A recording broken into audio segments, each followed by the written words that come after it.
Stage 3 of our master series और our teaching aptitude, जो सबसे बड़ी यूनिट मानी जाती है टीचिंग एप्टीट्यूड और रिसर्च एप्टीट्यूड। तो उसमें टीचिंग एप्टीट्यूड को कंप्लीट करते हुए हम आज आए हैं कम्युनिकेशन की तरफ। अब जो बच्चे नए हैं उनको मैं बता दूं कि हम ये मास्टर सीरीज़ कर रहे हैं जिसमें हम डीप डाइव कर रहे हैं सिलेबस में। इससे पहले हम फाउंडेशन सीरीज़ कर चुके हैं जो बहुत ज़्यादा बड़ी नहीं है। ऐसे आप मान लीजिए 10-15 दिन की है और उसमें लेक्चर्स भी बहुत छोटे छोटे हैं, मिनिमल से 15-15 मिनट के। तो अगर अभी तक नहीं किए तो कर लेना। मैं एक बार दिखा देती हूँ कि कम्युनिकेशन के सेगमेंट में, यूनिट में हमने फाउंडेशन सीरीज़ में क्या क्या कवर अप किया हुआ है बहुत अच्छे से। ठीक है, हमारा उसका मकसद ही यही था, आपका फाउंडेशन बनाना। देखो बेटा, 50 दिन की ये सीरीज़ है, बहुत काफ़ी है। JRF लेवल कंटेंट है। कंटेंट पे फोकस करते हुए आगे बढ़ते हैं। इसमें हमने कम्युनिकेशन क्या होता है, उसका प्रोसेस क्या होता है, एलिमेंट्स क्या होता है, टाइप्स क्या होते हैं, वेरियर्स क्या होते हैं, सारी चीज़ें PYQs के साथ कर ली थी। जैसे कि इसमें हमने समझा था कि ये देख रहे हो, अंतर देखना, ये जो हमारी फाउंडेशन थी इसमें हमने आपको कम्युनिकेशन ही इतना ज़्यादा समझाया कि क्यों वो मैटर करता है ना। कम्युनिकेशन क्या होता है, उसके की पॉइंट्स क्या होते हैं, वो मैटर क्यों करता है, और इसके साथ में उसकी प्रोसेस क्या होती है। ये देख रहे हो, इतने बड़े बड़े डायग्राम, सारी चीज़ें बहुत फाउंडेशन से करी हैं।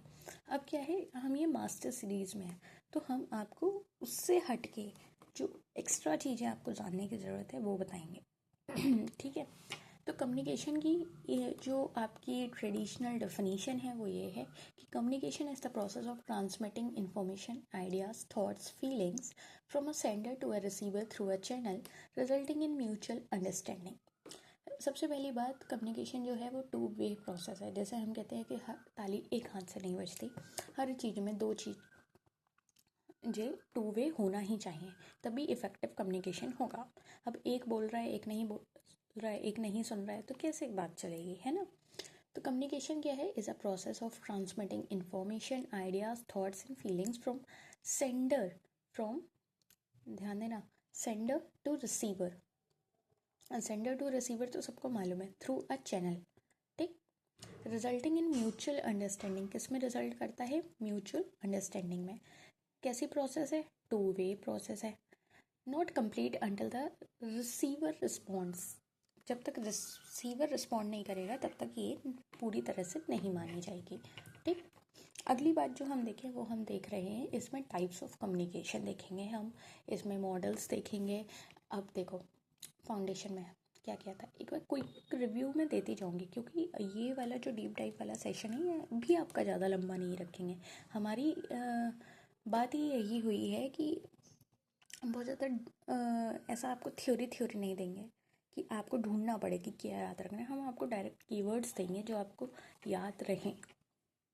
आपको ऐसी चीज़ें दिखाएं क्यों जो आपको याद नहीं रखनी है, आपको वही चीज़ें दिखाई जाएंगी जो आपको याद रखनी है। ठीक है, तो जैसे कि कम्युनिकेशन के बारे में हमने जान लिया, कम्युनिकेशन क्या होता है, एक बार हम आपको फाउंडेशन से बता देते हैं। कम्युनिकेशन एज अ प्रोसेस हमने बता दिया। ठीक है, इसमें सिंबल है, साइन है, बिहेवियर है, वो सारी चीज़ें हैं। की पॉइंट्स क्या है कि ये 2 वे प्रोसेस होना चाहिए, सेंडर रिसीवर। पर्पस क्या है, to create shared understanding. Verbal भी हो सकता है, नॉन वर्बल भी हो सकता है। एक किसी कंटेक्स्ट में कम्युनिकेशन हो रहा होगा, हम बातचीत कर रहे हैं किसी एक कंटेक्स्ट में कर रहे हैं ना, जो फिजिकल हो सकता है, सोशल हो सकता है और कल्चरल हो सकता है। Involves encoding and decoding of messages. Encoding is like आप भेज रहे हैं, डिकोडिंग इज़ लाइक वो डिकोड कर रहे हैं कि आपकी क्या बात है। Includes feedback for effectiveness. क्यों कम्युनिकेशन मैटर करता है, वर्क प्लेस पे, एजुकेशन में, पर्सनल में, सोशल में, हर जगह कम्युनिकेशन का बोलबाला है। क्यों इम्पॉर्टेंट है, इससे टीम कोऑर्डिनेशन होता है, प्रोडक्टिविटी होती है, नॉलेज ट्रांसफ़र होता है, और पर्सनल में जैसा रिलेशनशिप में अंडरस्टैंडिंग बढ़ती है। इसलिए कहते हैं कि कम्युनिकेशन बहुत ज़रूरी है। आपकी आपसी बात, आप एक दूसरे को कितना समझ पा रहे हो, है ना। सोशल में कम्युनिटी बिल्डिंग होती है। एग्जांपल ये सारे दिए हुए हैं, I think you Fairlie understand. Communication process ये क्या है, एक सिस्टमेटिक प्रोसेस है जिसमें मल्टीपल इंटरकनेक्टेड एलिमेंट्स हैं। इसको कैसे समझते हैं, ऐसे समझो कि एक सेंडर है, ठीक, वो कुछ भेज रहा है अपनी बात, जो इनकोड करके, मतलब किसी न किसी चैनल के थ्रू भेज रहा होगा ना, जिसमें नॉइज़ भी आती है, मतलब कुछ बैरियर भी आ रहे होंगे, कुछ डिस्टर्बेंस भी आ रही होगी। तो सेंडर एनकोडिंग चैनल, ये डिकोड होकर रिसीवर के पास आती है, फिर रिसीवर क्या करता है, फीडबैक देता है। आ गया समझ में? ठीक है, ये फ्लो है। अगर अभी नहीं समझ में आया एक बार पॉज करो, ये अपने आप पढ़ो, आ जाएगा। ठीक, सेंडर बता दिया, एनकोडिंग बता दी, चैनल बता दिया। चैनल क्या है, मीडियम। सेंडर क्या है, सोर्स। डिकोडिंग क्या है कि जो रिसीवर इंटरप्रेट कर रहा है सिंबल या वर्ड को। अब अपनी बात कैसे कहोगे, सिंबल्स के थ्रू कहोगे, जेस्चर्स के थ्रू कहोगे, वर्ड्स के थ्रू क्या कहोगे, वो क्या है, एनकोडिंग। डिकोडिंग क्या है कि रिसीवर उन सिंबल्स को इंटरप्रेट कैसे कर रहा है। रिसीवर हो गया, फीडबैक हो गया, नॉइस हो गया। अब इसके बहुत सारे मॉडल्स हैं जो हमने ऐसे देख लिया था कि लीनियर मॉडल किसने दिया है, शैनन वीवर ने दिया है, वन वे है, फीडबैक नहीं है, सिंपल है। अभी इसके अंदर की गहराई आज हम पढ़ेंगे। ठीक, इसके एलिमेंट्स क्या हैं, ये देखो। फाउंडेशन में इतना बेसिक तरह से आपको समझाया है कि सेंडर के बारे में इतनी सारी चीज़ें, मैसेज के बारे में, जिससे बच्चे को सारा क्रिस्टल क्लियर रहे। ठीक, उतना डिटेल में आज ये सारी चीज़ें नहीं बता रही हूँ क्योंकि फाउंडेशन सीरीज़ में कवर अप किया हुआ है। नहीं मालूम है तो बता दूँ, चैनल पे जाओ, प्लेलिस्ट में जाओ, मिल जाएगा। डे 10 में जाके ढूंढोगे, हाँ तो मिल जाएगा। चैनल हो गया, डिकोडिंग हो गया, रिसीवर हो गया, फीडबैक हो गया।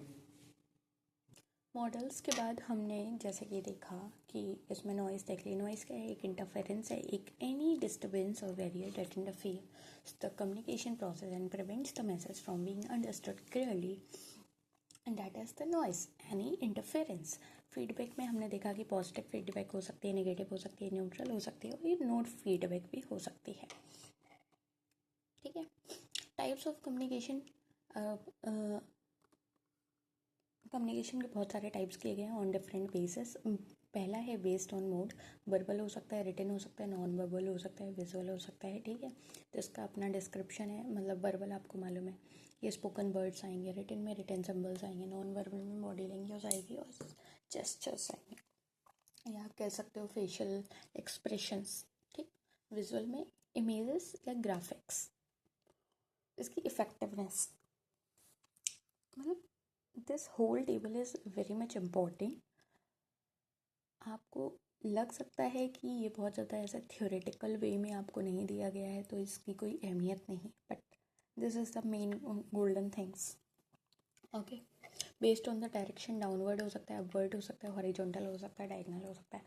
अब सोच रहे होगे जिनका फाउंडेशन क्लियर नहीं है उनको, ठीक है, अब आप सोच रहे होगे कि ऐसा क्या है, मतलब बातचीत ऊपर नीचे दाएं बाएं ऐसे कैसे हो सकती है। तो बातचीत ऐसे हो सकती है, डाउनवर्ड डायरेक्शन में कम्युनिकेशन ऐसा हो सकता है, सुपीरियर टू सबॉर्डिनेट, मतलब बॉस एम्प्लॉय से जो बात कर रहा है वो क्या है, डाउनवर्ड कम्युनिकेशन। और वहीं एम्प्लॉय जो बॉस से बात कर रहा है वो क्या है,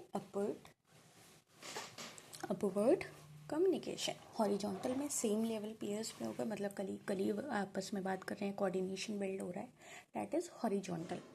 मतलब सेम लेवल पे है तो हॉरिजॉन्टल।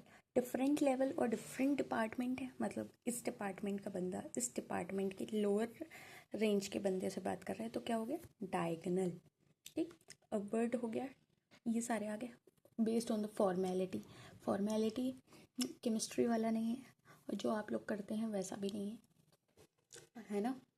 ये क्या है, इसका आपको देखो, फॉर्मल कम्युनिकेशन और इनफॉर्मल। फॉर्मल कम्युनिकेशन आपको मालूम है ऑफिशियल स्ट्रक्चर्ड होता है, और इनफॉर्मल कैजुअल और अनस्ट्रक्चर्ड होता है। इनफॉर्मल को हम ग्रेपवाइन भी कहते हैं, फॉर्मल में हम ऑफिशियल चैनल्स, वो सारी बात होती है। इसकी फ्लेक्सिबिलिटी है, इसकी स्पीड है, इसका डॉक्यूमेंटेशन है, ये सारी चीज़ें आपको याद रखनी है।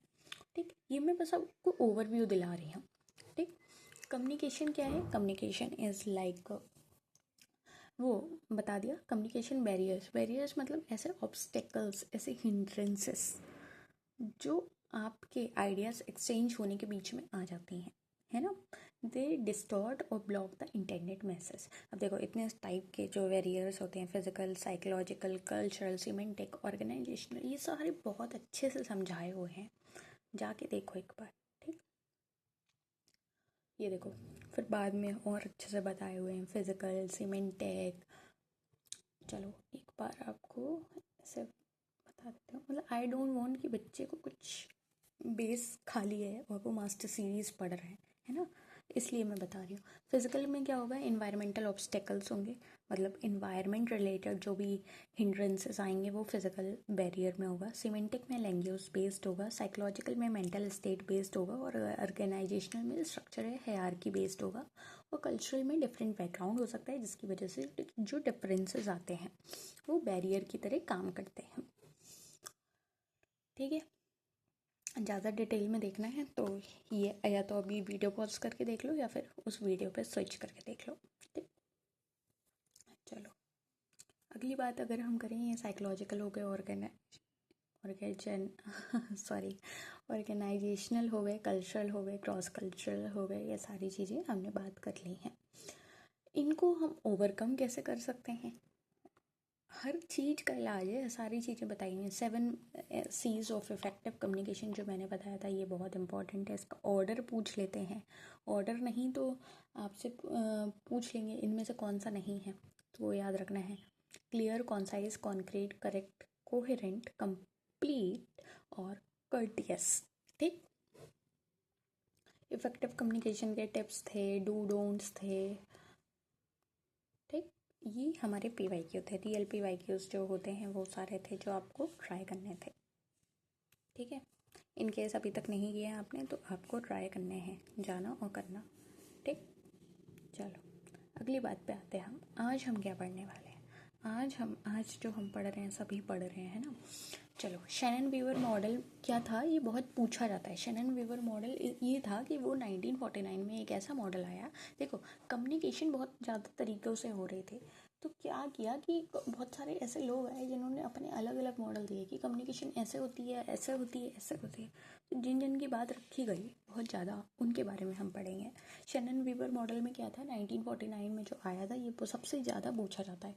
इसमें क्या होता है, एक सोर्स होता है जो अपना मैसेज भेजता है, जो एनकोड होके चैनल के थ्रू डिकोड होकर रिसीवर के तक पहुंच जाता है, और रिसीवर अपनी फीडबैक देता है, जिसमें नॉइस इंटीग्रेट की गई है। नॉइस का कॉन्सेप्ट किस में आया है, ये बहुत पूछा जाता है। नॉइस कैसी हो सकती है, अभी मैंने बताया, सिमेंटिक हो सकती है, फिजिकल हो सकती है, साइकोलॉजिकल हो सकती है, ये किसी भी स्टेज पे आपको डिस्टर्ब कर सकती है। तो नॉइस का कॉन्सेप्ट कहाँ आया है, शैनन वीवर मॉडल में, ये बहुत पूछा जाता है। टाइप्स ऑफ कम्युनिकेशन, जैसे अभी मैंने बताया कि वर्बल, नॉन वर्बल, ठीक, upward, downward, horizontal, diagonal, formal, informal, ये सारे देख रहे हो, वहाँ हम फाउंडेशन में करके आए हैं। फिर भी हम आपको आज ये ओवरव्यू दे रहे हैं, क्यों दे रहे हैं, कि बच्चे को दिक्कत ना हो। इतना अच्छा मिलेगा कोई, बताओ। और ये वो वाली सारी चीज़ें हैं जो आपको पेड बैच में मिलती हैं, फिर भी फ्री में मिल रही हैं, अहमियत कर लो और पढ़ लो।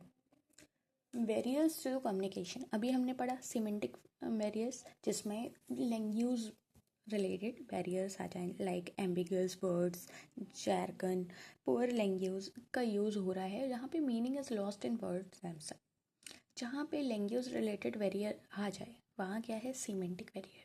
साइकोलॉजिकल बैरियर में क्या हो रहा है, emotions, lack of attention, closed mindset of sender receiver, prejudice. ठीक, जो भी आपका मेंटल रिलेटेड आ जाए वो क्या हो जाएगा, साइकोलॉजिकल। फिजिकल में क्या आ जाएगा, अभी मैंने बताया, noise, distance, technical failure in general, ये सारी चीज़ें। ऑर्गेनाइजेशनल में मैंने बताया, hierarchical structure, filtering of message at each level. और कल्चरल में आ सकता है कि डिफरेंट बैकग्राउंड हैं, डिफरेंट वैल्यूज़ हैं, कम्युनिकेशन स्टाइल अलग अलग होता है, इसलिए आपकी चीज़ें थोड़ा सा वेरियर आती है। ठीक, इतनी चीज़ें याद रहेंगी, बहुत इजी हैं, बस पढ़ते जाओ, रोज़ का रोज़ याद करते जाओ कि सारा हो जाएगा। अब जो हमें कम्युनिकेशन मॉडल पढ़ने हैं वो ये पढ़ने हैं। पहला है हमारा लीनियर मॉडल, जिसे आप एरिस्टोटल या लेसवॉल मॉडल बोल सकते हो। 1948 में आया। ये जो इसके ईयर लिखे हैं ना, ये भी आपको क्रोनोलॉजिकल ऑर्डर में लगाने को आ जाते हैं, इसलिए आपको याद रखना है। Linear model 1948, लेसवेल। इसमें क्या था, वन वे, ये तो अभी 2025 में ही आया है, दिसंबर वाले में। Who says what to whom in which channel with what effect, ये वाली जो चीज़ है ये है वन वे मॉडल, मतलब बात इसमें सीधी सीधी हो रही है। बट इसमें क्या हो रहा है कि कौन सी बात, हु सेज वॉट, किसने क्या कहा, टू हुम किससे कहा, इन विच चैनल किस चैनल के थ्रू कहा, और विद वॉट इफेक्ट, और उसका इफेक्ट क्या है। तो ये जो W वाला है ना, हु वॉट हुम विच वॉट, ये किस में आ रहा है, ये पूछते हैं, ये लेसवेल में आ रहा है। मैथमेटिकल या शेनन वीवर मॉडल, जैसे मैंने बताया 1949 का, ये सिग्नल बेस्ड है और इसने कॉन्सेप्ट किसका इंट्रोड्यूस किया है, नॉइस का, ये पूछते हैं। सारे मॉडल आपके इंपॉर्टेंट हैं। ट्रांजैक्शन मॉडल बार्नलैंड का, ठीक है, ये भी आया हुआ है। Both sender and receiver, send and receive simultaneously, communication is dynamic. Transactional क्या है कि सेंडर और रिसीवर दोनों चीज़ें आपस में भेज भी रहे हैं और रिसीव भी कर रहे हैं। ये क्या हो गया, ट्रांजेक्शनल मॉडल, मतलब ट्रांजेक्शन चल रहा है, ठीक है। मैं अगर आपको रेट करके बताऊँ सारी यूनिट्स में, communication is the simplest unit, simplest. बस आपको ऐसी चीज़ें समझनी है बस, ठीक, जो आपसी ज़िंदगी में ऐसे सोते हुए भी सुनेंगे तो याद हो जाएंगी, है ना। बस आपको नाम याद रखने हैं और ईयर याद रखने हैं। हेलिकल या स्पाइरल मॉडल, इसमें क्या है, communication is not circular but helical. ये जो फ्रैंक डेंस है 1967 में, इनका कहना था कि कम्युनिकेशन जो है वो सर्कुलर नहीं है, हेलिकल है, बेल्ट्स ऑन प्रीवियस एक्सपीरियंस। मैं आपसे कोई बात कर रही हूँ वो प्रीवियस एक्सपीरियंस के चलते कर रही हूँ ना, ऐसा नहीं है ना कि कोई भी नई बात उठा के कुछ भी ला दूँगी। वर्ल्डोज एसएमसीआर क्या है, सोर्स मैसेज चैनल रिसीवर। हर किसी के अपने सब एलिमेंट्स हैं। ये डेविड वर्ल्डो के थ्रू इंट्रोड्यूस हुआ है, इनके थिंकर डेविड वर्ल्डो है 1960 के। इतने मॉडल याद रखना, ठीक है, कोई कठिन बात नहीं है। अच्छा, जब तुमको लगे कि तुमको सुनते हुए समझ नहीं आ रहा है, उस समय क्या करना, वीडियो पॉज करना और खुद ऐसे उंगली रख रख के अपनी स्क्रीन पे पढ़ना, आ जाएगा, गारंटी है, याद हो जाएगा। क्लासरूम कम्युनिकेशन की अगर मैं बात करूँ टीचिंग के कंटेक्स्ट में, जो यूजीसी नेट पूछता है वो आप ये ऐसे याद कर सकते हैं कि effective classroom communication is multi directional. Teacher uses voice modulation, eye contact, questioning techniques, feedback, non verbal cues, ठीक। इसका की प्रिंसिपल क्या है, नॉइस को रिड्यूस कर दो, क्लैरिटी को मैक्सिमाइज कर दो और फीडबैक लूप को इंश्योर कर लो, इफेक्टिव क्लासरूम कम्युनिकेशन हो जाएगा। The chalk and talk method आया हुआ है, ठीक है। चॉक एंड टॉक मेथड क्या है, वन वे है कि चॉक ली, पढ़ाना शुरू कर दिया और हो गया, चले गया, वन वे हुआ। टू वे मल्टी डायरेक्शनल क्या है, से डिस्कशन मेथड कि क्लास में 50 बच्चा, उससे चीज़ें डिस्कस की जा रही हैं, वो क्या हो गया, मल्टी डायरेक्शनल ट्रांजेक्शनल कम्युनिकेशन आ गया। बस आज के लिए इतना ही है। और PYQs है, PYQs बहुत इजी हैं, आई थिंक आप कर लोगे, इतना मैंने अच्छे से पढ़ाया है आपको, है ना। The model of communication that describes both sender and receiver as simultaneously encoding and decoding messages is called. देखो इसमें लैंग्वेज थोड़ी सी भारी कर देते हैं, पर ना बात छुट्टी सी है। कहाँ आपको फंसना नहीं है, यहाँ नहीं फंसना है, आपको देखना है both sender and receiver as simultaneously encoding and decoding. मैं कह रही हूँ ना, मैंने आपको बहुत ज़्यादा थ्योरी नहीं दी है, मैंने आपको कीवर्ड्स दिए हैं। कीवर्ड्स आपको क्या है, ये देखो, both sender and receiver, send receive simultaneously, किसमें है, ट्रांजैक्शनल मॉडल, किसने दिया है, बार्नलैंड। इससे बाहर कुछ पूछेगा ही नहीं, समझ रहे हो। ये वो चीज़ें हैं जो रिसर्च के साथ बनाई गई हैं और आई हुई हैं, ठीक। ट्रांजैक्शनल मॉडल हो गया answer. Grapevine communication is an example of, grapevine अभी बताया था मैंने, फाउंडेशन में कराया हुआ है मैंने। अगर आपको ये नहीं पता है तो आपका बेस बहुत हिला हुआ है, समझ रहे हो, सुधार लो पहले उसे। थोड़ा इधर पढ़ लिया, थोड़ा उधर पढ़ लिया, इधर उधर घूमने से ऐसा नहीं होगा। कौन सा होगा, इनफॉर्मल। चलो, बर्लो SMCR model which is not a सब एलिमेंट ऑफ सोर्स। अब देखो SMCR मॉडल, जिसमें पहले बात तो SMCR की आप फुल फॉर्म रिवाइज करो, मतलब रिकॉल करो क्या था, और फिर इसमें बताओ कि कौन सा आपका सब एलिमेंट नहीं है, सोर्स का पूछ रहे हैं, सोर्स का, ये जो सोर्स है, ठीक, इसका आंसर मेरे को कमेंट डाउन करो। फ्रैंक टर्न्स हेलिकल मॉडल किस तरह का कम्युनिकेशन बताता है, बताओ। इसके आंसर्स मेरे को चाहिए कमेंट बॉक्स में। If you are a serious aspirant, serious about your things, you have to answer. Which barrier, oh answer दिख गया क्या? नहीं. Which barrier to communication arises from the use of technical jargon that the receiver does not understand? बताओ बताओ. अभी पढ़ाया, आज ही पढ़ाया. दिमाग लगाओ. लगा लोगे? लगा लेना. ठीक है. So that's all for today. इसका आंसर आपको नहीं दिखना है. Just a minute. ये जो आपको शेक्सपियर दिखे हैं, ये शेक्सपियर भाई साहब इसलिए दिखे हैं, ये हम, हाँ, ये आपको इसलिए दिखे हैं क्योंकि ये हम जो पेपर 2 भी कर रहे हैं साइड बाय साइड, मतलब ऐसा समझो पेपर 1 सुबह हो रहा है, पेपर 2 शाम को हो रहा है. तो पेपर 2 में हमने एलिजाबेथन एस डे 1 में कवर किया है, डे 2 में शेक्सपियर कवर किया है. तो ये उसका रिवीजन पॉइंट्स हैं. ठीक है. और जैसे कि आपको हमने टीचिंग एप्टीट्यूड करा दिया है और आज हमने कम्युनिकेशन का थोड़ा सा पार्ट कराया है. हम अगली क्लास में मिलेंगे. अगर आपका पेपर 2 है, आपको इंग्लिश वाले में शाम को मिलना है. अगर नहीं है तो कोई बात नहीं, आप पेपर 1 से स्टिक रहिए. इसका भी काफ़ी वेटेज बढ़ गया है, आप इसमें साथ रहिए. और रोज़ आपको ऐसे ही छोटे छोटे से लेक्चर मिलेंगे. अगर आप रोज़ अपना आधा घंटा भी पेपर 1 को दे रहे हैं तो समझिए आप कुछ फ्रूटफुल चीज़ें सीख रहे हैं और आपको ये बहुत काम आएंगी जब आप MCQs लगाएंगे. Okay, see you in the next class.